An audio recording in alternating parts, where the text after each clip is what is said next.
Welcome back to the deep dive. Okay, so today we are digging into the 2025 Azerbaijan Grand Prix.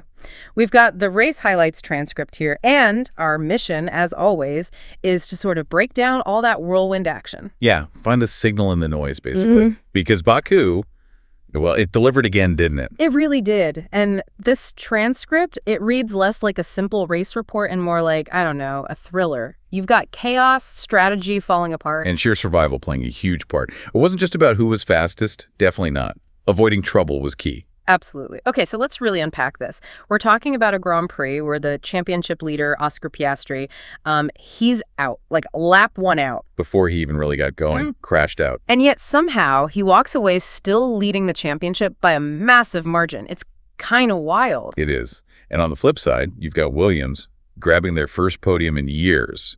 Just incredible stories woven through this one race. It really highlights that contrast, doesn't it? Consistency versus, well, sheer calamities sometimes. Piastri gets 0 points, but his lead stays at 25. A full race win. Exactly. This Baku race wasn't just about speed. It feels like it could be really strategy defining for the rest of the season. Okay, so let's get right into it. The start. Because everything just fractured immediately, didn't it? You had control at the very front and then disaster further back. Yeah, up front, Max Verstappen, he needed a clean launch. And he absolutely nailed it. Strong getaway, held his line, defended into turn one. Textbook stuff. Right, he just chopped across, secured P1 right from the lights out. That really set the stage for his afternoon, didn't it? Just clinical. Totally clinical. Oh. But like you said, all eyes immediately went backwards.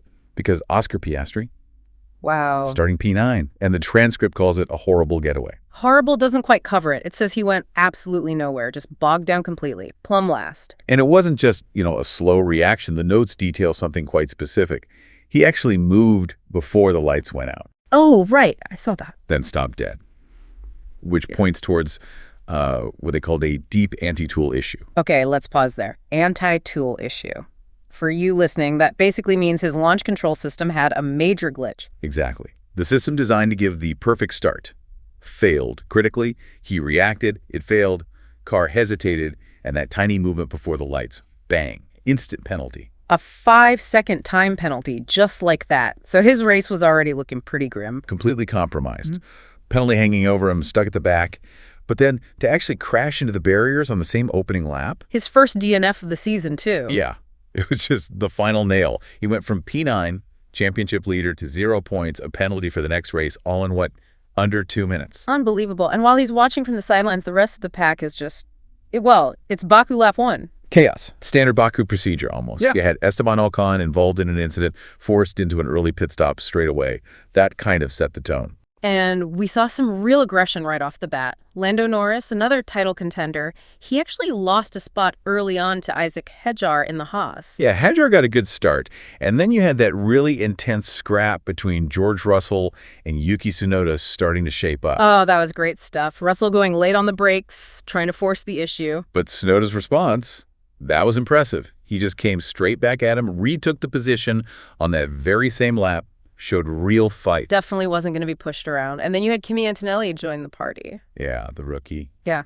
The transcript called his move for P4 punchy stuff. And it was. He got the position and then held off Russell. Russell looked like he was thinking about it, shaped up for a move, but then backed out. Probably wise, given how tight it is there. Very wise.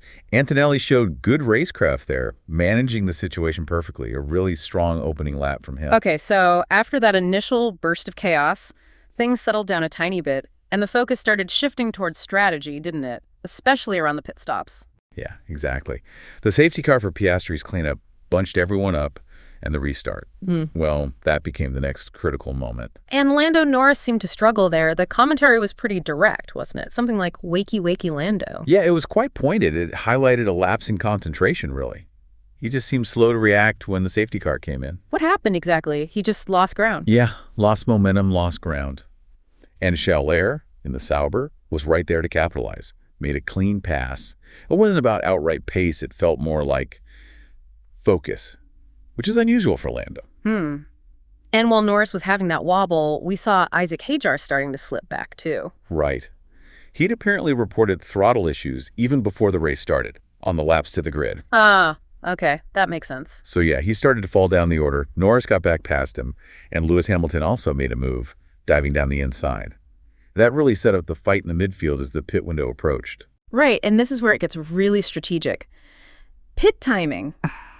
Crucial, especially for guys trying to make a one-stop work, maybe going long on the hards like Russell was planning. Exactly. The aim is to run in clean air, build the gap or a tire advantage, and then nail the pit stop to jump the cars around you.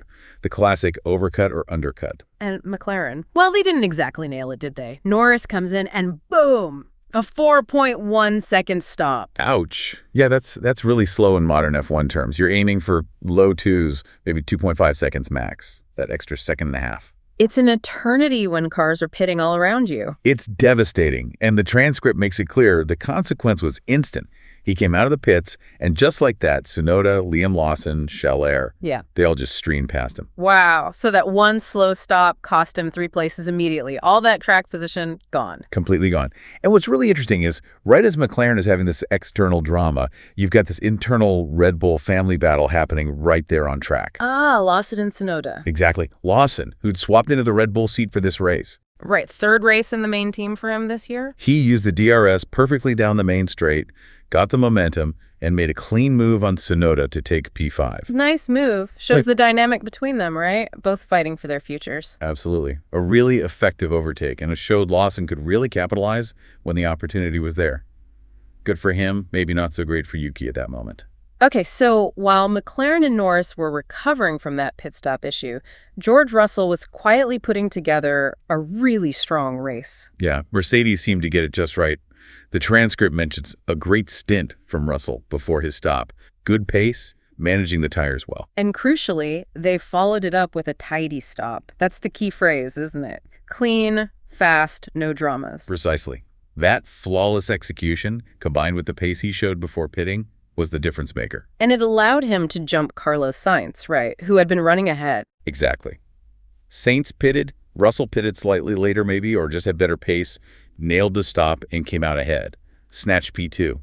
It really underlined how vital strategy and pit work were in Baku. Meanwhile, further back, Norris was still trying to undo the damage from his slow stop. Yeah, he was having to fight his way through again. The transcript notes he finally got past Scheller for P7. How did he manage that? He apparently had to wait quite patiently until Scheller dropped out of the DRS detection zone of the car ahead, breaking the toe. Then Norris made the move. Smart racing, but frustrating, I bet. Oh, for sure. And the frustration didn't end there. He then got stuck right behind Tsunoda, had DRS, but just couldn't make the pass stick into turn 3, which is usually a good spot. So that recovery stalled a bit, limited the damage, but couldn't climb much higher. Exactly. That lack of ability to pass quickly in traffic ultimately capped his points haul for the day. Okay, so let's get to the finish line. How did it all shake out? Verstappen, pretty comfortable in the end. Oh, yeah. Another masterclass for Max. Controlled it beautifully. Second win in a row for Red Bull. Seemed almost untouched by all the chaos behind him. And Russell. A really fine second place is how the transcript puts it. His 7th podium this season. Just a measured drive, maximized everything, and crucially, capitalized on others' mistakes, especially McLaren's. Okay, but the big story, the one everyone was buzzing about, 3rd place. Carlos Sainz, Williams, on the podium. Incredible. Just fantastic for them. It's genuinely huge. Yeah. Statistically, their first podium since George Russell himself got one for them back in that crazy Spa race in 2021. Wow, has it been that long? Yep. It just speaks volumes about Sainz's drive, keeping it clean, managing the race, staying out of trouble, which is half the battle in Baku, and the team executing well for once. And didn't Sainz have a great quote afterwards, something about the operation? He did. He said, "This is my first smooth operation in Williams and not the last." That phrase, smooth operation, tells you everything, doesn't it? It highlights just how tough it's been for them to get everything right on a Sunday. Yeah, brilliant stuff. So who filled out the rest of the points?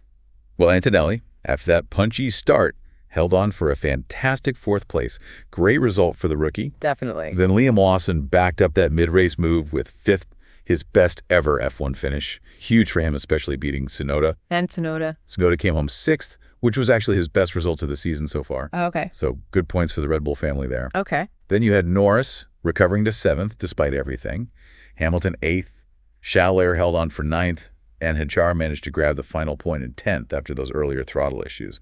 Hashtag tag outro. Right, so let's try and synthesize all of this. What's the big picture takeaway from Baku when we think about the championship? Well, Verstappen was dominant, no question. Another win, extending his lead slightly perhaps over Russell. Russell drove brilliantly, maximizing his result. Williams, just a fantastic story. But the elephant in the room is Piastri, isn't it? Absolutely. The championship leader crashes out, lap 1, gets a penalty for the next race, scores 0 points. And yet, he still leads the World Championship by 25 points, a full win's worth. Norris, his closest rival, finished 7th, only clawed back 6 points. It's just staggering, really. The buffer he built up earlier in the season is just immense. It really is. Which brings us to, I suppose, the big question this race leaves us with. Yeah, what does this all mean going forward? Well, it makes you wonder, doesn't it? For you listening, think about this.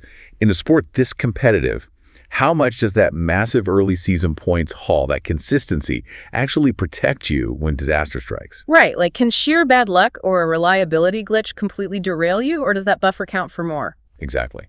And how does this change the mindset for the chasers like Norris or maybe even Russell? Do they become more aggressive now, knowing Piastri can have a bad weekend? Does it make Piastri's lead feel maybe a little less secure, even though the points gap is the same? It definitely adds a layer of psychological pressure, doesn't it? Knowing that one DNF didn't actually hurt him that much in the standings, but maybe it plants a seed of doubt. Could do. It forces a big strategic rethink for everyone, I think. Loads to ponder after the chaos in Baku. Absolutely. A fascinating race with potentially huge implications.